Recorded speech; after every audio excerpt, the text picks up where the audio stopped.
आज हम आपको ऐसे इंसान से मिलवाने वाले हैं जो कि बहुत ही मशहूर है अपने इतराने और अदाओं की वजह से। ये एक धर्म गुरु हैं। तो चलिए अपन चलकर मिलते हैं खुद को शिवा के परम अवतार बताने वाले स्वामी नित्यानंद से। क्या किया है इन्होंने, क्या है इनके स्कैम, कहाँ से आए हैं और क्या है इनकी पूरी कहानी, जानने के लिए इस वीडियो को अंत तक देखें। मेरा नाम है आशीष गुप्ता और आप देखना शुरू कर चुके हैं IBC 24 का सोशल मीडिया चैनल खबर बेबाक। जितने भी भारतीय दर्शक हैं वो ये सब बातें अच्छी तरह से जानते हैं कि नित्यानंद ने अपने इतिहास में किस तरह से सुर्खियां बटोरी। जब वो बिदादी के आश्रम में थे तब उनकी कुछ किस्से कहानियां थी, वो आज हम आपको सब बताने वाले हैं। बिदादी आश्रम का एक बहुत ही मशहूर किस्सा है जिसके बाद नित्यानंद लाइमलाइट में आए थे, मतलब चमक में आ गए, लोगों के जानकारी में आ गए कि ये किस प्रकार के मनुष्य हैं। आइए जानते हैं वो कौन सा किस्सा था। एक पीड़िता जो आश्रम में उनके शिष्यों में से एक के रूप में शामिल होने से पहले एक तकनीकी विशेषज्ञ के रूप में काम कर रही थी, ने खुलासा किया कि कैसे स्वामी ने उसे लालच दिया, उसका शोषण किया। उसने यह भी कहा कि स्वामी ने उसे आश्वस्त किया है कि उसके साथ यौन संबंध मानवता के लिए एक महान सेवा थी। इस प्रकार का ज्ञान देना किसी भी शिष्य को एक गुरु द्वारा किस हद तक सही है। पीड़िता, जिसकी पहचान गोपनीय रखी गई है, अगस्त 2006 दिसंबर 2006 के बीच आश्रम में रही।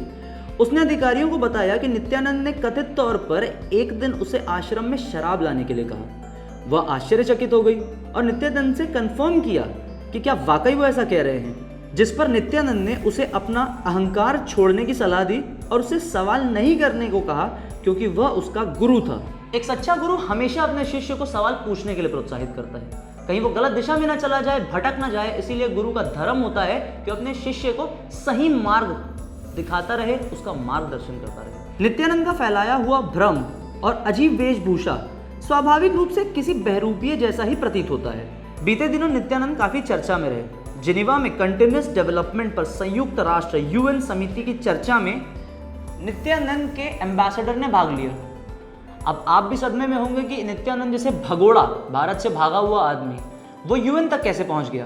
तो आइए जानते हैं इसकी भी कहानी। इस पाखंडी भगोड़े की कहानी यहाँ से शुरू होती है। नित्यानंद, जिसका असली नाम राजशेखरन है, तमिलनाडु का मूल निवासी है।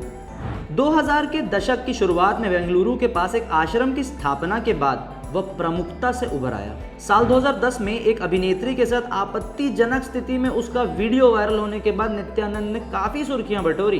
बाद में उस पर बलात्कार का आरोप लगा और उसे गिरफ्तार कर लिया गया।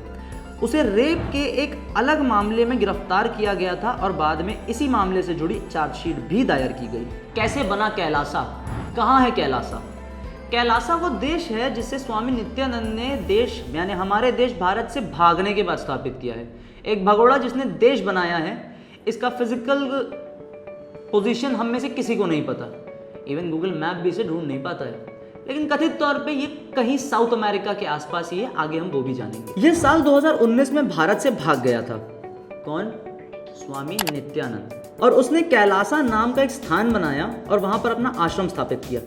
कैलासा की सटीक स्थान स्पष्टीकरण नहीं मिलता है, लेकिन कथित तौर पे यह मध्य अमेरिका के प्रशांत तट से दूर एक द्वीप पर स्थित है। कहा जाता है कि देश का अपना पासपोर्ट, झंडा, यहाँ तक कि रिजर्व बैंक ऑफ कैलासा नाम का एक बैंक भी है। सिर्फ इतना ही नहीं, ये भगोड़ा, भारत से भागा हुआ पाखंडी 2 करोड़ हिंदुओं का प्रतिनिधित्व करने का दावा भी करता है। वहाँ कहाँ? कैलासा में। क्या वाकई ऐसे बलात्कारी बहरूपीय पाखंडी को तो हमारे देश का प्रतिनिधित्व करने का परमिशन इंटरनेशनल स्टेज पर होना चाहिए? आपके इस पे क्या विचार है? अपने कमेंट सेक्शन पर हमें जरूर बताएं। जानते हैं आखिर क्यों रिसेंटली नित्यानंद फिर से मशहूर हुआ। हाल ही में UN की एक बैठक हुई। वहां पे कैलासा से एक एम्बेसडर, एक राजदूत, एक प्रतिनिधित्व आया। कौन था वो प्रतिनिधि? उनका नाम था विजय प्रिया नित्यानंद। इन्होंने यूनाइटेड स्टेट्स ऑफ कैलासा को UN में पूरी तरह से रिप्रेजेंट किया। इस रिप्रेजेंटेशन में UN के सामने उन्होंने बलात्कार के आरोपी धर्मगुरु के लिए सुरक्षा की मांग की, जिसे उसने हिंदू धर्म का सर्वोच्च पुजारी भी कहा। 24 फरवरी को संयुक्त राष्ट्र की आर्थिक, सामाजिक और सांस्कृतिक अधिकारों की समिति, committee of economic, social and cultural rights CESCR में विजय प्रिया नित्यानंद नाम की एक महिला ने स्थायी राजदूत के तौर पे कैलासा का प्रतिनिधित्व किया। इस प्रतिनिधि के बारे में ज्यादा जानकारी नहीं है। ट्विटर के हवाले से भगोड़े नित्यानंद ने विजय प्रिया को यूनाइटेड स्टेट्स ऑफ कैलासा का एम्बेसडर बताया। इस प्रतिनिधि के बारे में ज्यादा जानकारी तो नहीं थी, बट उस भगोड़े नित्यानंद ने ट्विटर के सहारे ये जानकारी दी कि यूनाइटेड स्टेट्स ऑफ कैलासा की प्रतिनिधि यानी कि राजदूत है।